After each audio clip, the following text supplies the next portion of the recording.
Halo, gue Bang Bim. Selamat datang di channel Urban Mystikus. Cerita kali ini datang dari sobat mistikus yang bernama Nyonya Ellen, di mana ia membagi pengalamannya dalam merasakan keberadaan makhluk yang ia tidak percaya keberadaannya. So, ingin mendengarkan kisahnya? Cari posisi senyaman mungkin, gunakan headset Anda, dare to hear, let story begin.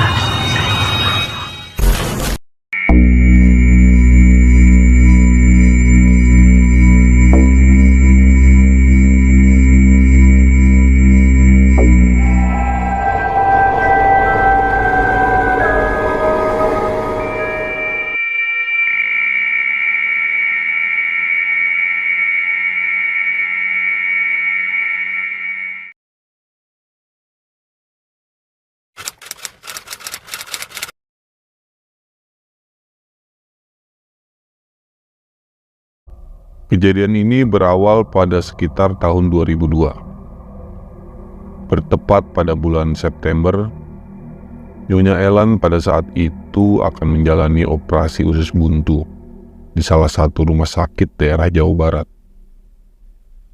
Nyonya Ellen yang sudah lanjut usia itu terkena usus buntu karena pola makannya yang sembarangan. Akhirnya Nyonya Ellen harus menjalani operasi pemotongan usus tersebut. Nyonya Ellen adalah salah satu istri dari pemuka masyarakat setempat. Namun di tahun yang sama di bulan Juli, suami dari Nyonya Ellen meninggal dunia karena penyempitan pembuluh darah di otak.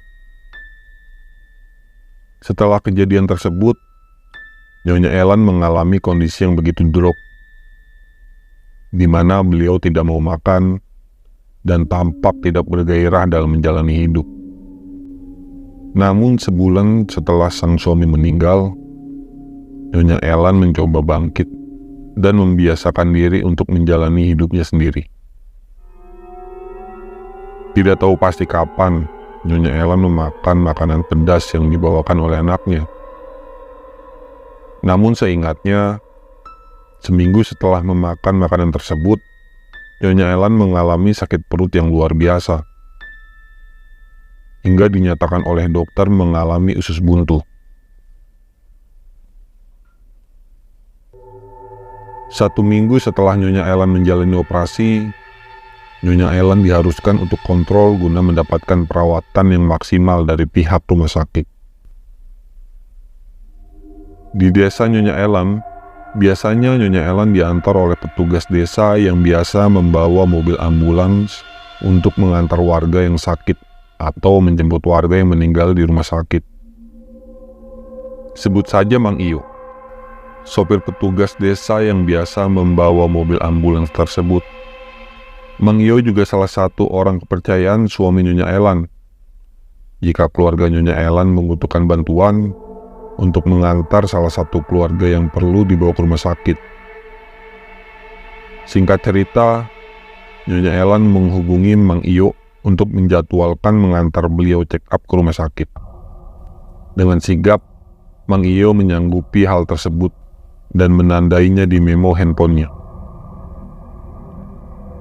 Pada saat hari di mana Nyonya Ellen kontrol, waktu itu kalau tidak salah pukul 4:30 pagi, Nyonya Ellen yang selesai melaksanakan sholat subuh dan berbaring di kamarnya, mendengar suara mobil berjalan dan berhenti di depan rumah beliau. Seketika Nyonya Ellen berpikir bahwa Mang Iyo sudah sampai dengan menggunakan mobil ambulan desa. Namun karena kondisi Nyonya Ellen yang setelah operasi usus buntu tidak dapat segera bangun dari tempat tidurnya, maka beliau sejenak menunggu untuk Mang Iyo mengetuk pintu luar Nyonya Ellen. Namun bukannya mendengar ketukan dari depan pintu, melainkan ketukan itu muncul dari jendela samping yang berbentuk kisi. Dor, dor, dor. Bibi, Bibi, sahut seseorang memanggil Nyonya Ellen. Lewat depan saja, Mang Iyo, sahut Nyonya Ellen. Nyonya Ellen berusaha bangkit dari tempat tidurnya dengan tertatih-tatih sambil menahan nyeri di bagian perutnya. Nyonya Ellen beranjak keluar dari kamarnya menuju pintu depan. Setelah Nyonya Ellen melihat pintu depan, Nyonya Ellen terheran tidak ada mobil di depan rumahnya. Salah satu tetangganya menghampiri Nyonya Ellen dan bertanya, "Ada apa, Bu? Lagi nyari siapa?" tanya tetangga tersebut. Memang di desa tersebut, pada pagi hari selepas subuh, beberapa warga yang ada di desa tersebut banyak yang berdagang berbagai macam makanan untuk sarapan di pinggir jalan rumah warga. Tadi dengar suara mobil berhenti di depan rumah. Saya kira Mang Iyo datang, ucap Nyonya Ellen. Lah Bu, saya juga dengar tadi ada mobil jalan tiba-tiba berhenti depan rumah, timpal tetangganya. Tetangganya yang bernama Bu Iyah, rumahnya berhadapan dengan Nyonya Ellen. Kemudian ada dua ibu-ibu yang tidak sengaja mendengar pembicaraan Nyonya Ellen dan Ibu Iyah tentang mobil yang ia dengar berhenti di depan rumah mereka. Lah saya juga sama, Bu. Pas saya lagi ngegoreng pisang di rumah, dengar suara mobil berhenti di depan rumah Bu Ellen, ucap salah satu tetangganya yang juga berjualan di situ. Lantas, Nyonya Ellen melihat samping rumahnya yang beliau dengar ada suara orang menggedor jendela kisi kamarnya. Secara logika, jarak antara jalan ke jendela itu sangatlah tinggi. Dan jendela rumah Nyonya Ellen terhalang oleh outdoor AC miliknya.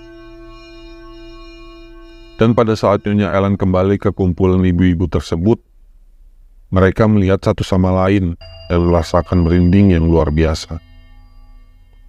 Lalu mereka semua bergegas untuk masuk rumah masing-masing tanpa mengatakan sepatah kata pun. Pada pukul 06.30, Bu Iyah menceritakan kejadian yang dia alami pada saat subuh tadi ke Bu Ayah, salah satu orang yang memiliki warung dengan lokasi berseberangan dengan rumah Bu Iyah dan tidak dekat dengan rumah Nyonya Ellen. Tadi pagi dengar suara mobil berhenti di jalan nggak? Iya Bu, saya dengar juga, tapi saya ragu keluar karena saya pikir ya mobil travel atau lainnya, timpal Bu Ayah.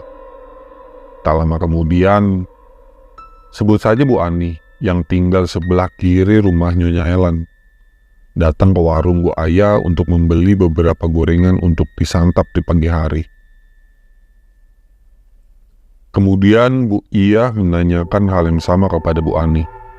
Tidak disangka, Bu Ani menceritakan bahwa mobil menantunya yang meninggal akibat kecelakaan beberapa minggu sebelumnya itu menyala sendiri. Mobil yang biasa menantunya bawa untuk berjualan sayuran di pasar tersebut tiba-tiba menyala pada waktu subuh tersebut.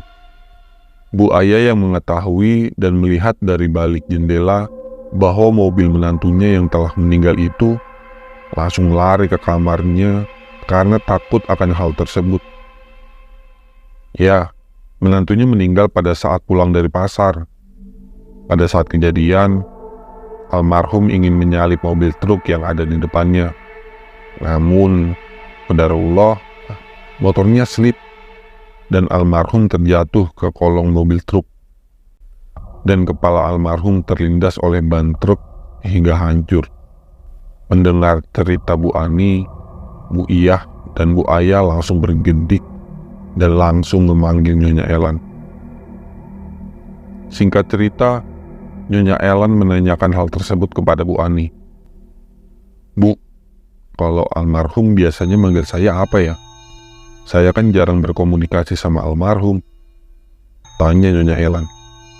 Bibi bukan Bu? Biasanya kan dia manggil ke Ibu Bibi, jawab Bu Ani. Dan seketika ingatan Nyonya Elan langsung terbuka. Selama ini Mang Iyo memanggil Nyonya Elan dengan sebutan Nyai, bukan Bibi. Dan setelah kejadian itu, Nyonya Elan membaca surat Al-Fatihah teruntuk almarhum agar tenang di sana. Sebulan setelah kejadian di pagi hari itu, banyak rumor yang beredar di masyarakat bahwa ternyata keluarga almarhum dari mulai orang tua, kakak, dan adiknya sudah tiada. Rumor yang menjadi perbincangan warga setelah kejadian itu adalah almarhum ini tinggal di desa A yang masih satu kabupaten di daerah Jawa Barat.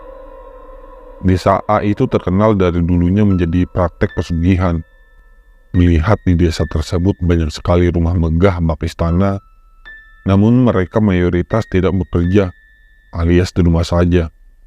Biasanya masyarakat desa menjalani mata pencariannya sebagai petani, kalaupun tidak, mereka memiliki pabrik garmen atau kerja di Jakarta. Dan hal tersebut dikait-kaitkan dengan kejadian keluarga almarhum yang semuanya meninggal tanpa tersisa. Sejatinya tipu daya setan adalah benar adanya. Mereka menunjukkan eksistensinya agar manusia takut dan menyembah mereka. Maka selaku orang yang beriman, kita selalu menguatkan iman kita kepada Allah Subhanahu wa Ta'ala. Terima kasih telah mendengarkan sampai detik ini. Bagi Sobat Mistikus yang ingin mengirimkan pengalamannya, dapat mengirim ceritanya ke email kami urbanmistikus.ch@gmail.com atau DM ke Instagram kami @urbanmistikus. Like jika kalian suka, subscribe ke channel Urban Mistikus, dan nyalain lonceng notifikasinya agar nggak ketinggalan cerita-cerita horor dari kami. See you and beware of your mind.